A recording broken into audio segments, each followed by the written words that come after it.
we're here with a special edition of IndieSole Real Talk. I'm here at the Black Film Festival in San Francisco with Troy, and his film is We Four Queens. So Troy, tell us something about yourself, a little background. What was your inspiration for the project? We Four Queens is about four elegant women who made it. They're all tycoons in their own right, and they're playing poker, they're smoking cigars, and they're all just in a very masculine roles of being in power.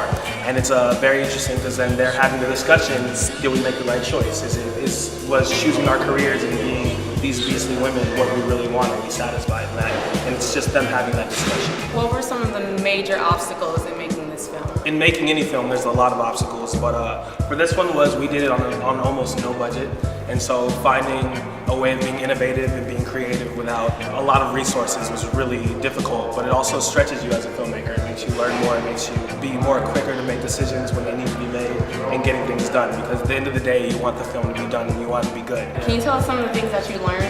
I learned to give up attachments to results. You know, sometimes you don't always need all of the flash in film, you know what I mean? Sometimes it really is about the story. I'm not a director, I'm actually a writer-producer, but my director, he was very, very focused on getting things looking right, and I was also the guy's like, yes, it needs to look right, but what's the story we're trying to tell? As a writer, the writers always go back to, no, but this is the story. Do we need that to tell the story?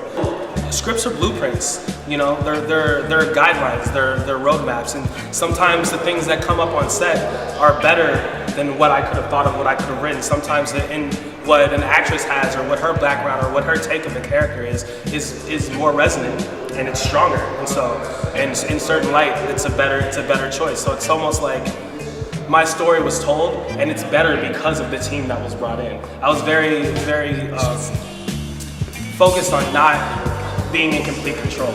I liked having another director, having other costume designers giving input, actresses giving input, everybody, because it is a collaboration. That collaboration is really what makes the story go, it makes it move, and makes it more powerful. So. What was the most rewarding part of telling your story and watching it come to life? Well, for me, this is, I went to Syracuse University in New York, and I studied acting. And so when I moved to Los Angeles, I was doing acting, but I wanted to be in a little bit more control. And this was the first time that I had written something and seen it produced. That was just amazingly gratifying to be able to tell a story and see your words on the screen, you know what I mean? Like, that's the story I want to tell. The mood that is created came from the words that I wrote on a page. And that's really gratifying. It's something that I've never experienced before. And like, it feeds you, it makes you really excited to do more. You want to do more, and you want to see how far you can stretch it and see what people can take from the things that you have, because, you know, like, if you feel like you have a lot to say and you have the opportunity to say it, that's really special, because a lot of people have a lot of things to say, but not everyone has the opportunity to say it. So it's something special.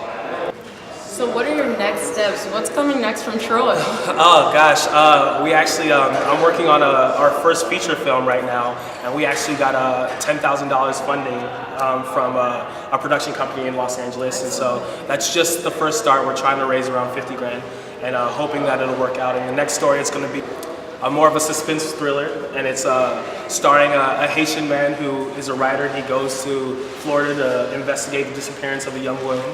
And he actually finds that maybe he's in a little bit too deep with things that he doesn't necessarily understand, like Haitian voodoo, and there's some interesting elements in it. So like, we're looking forward to bringing that to the screen.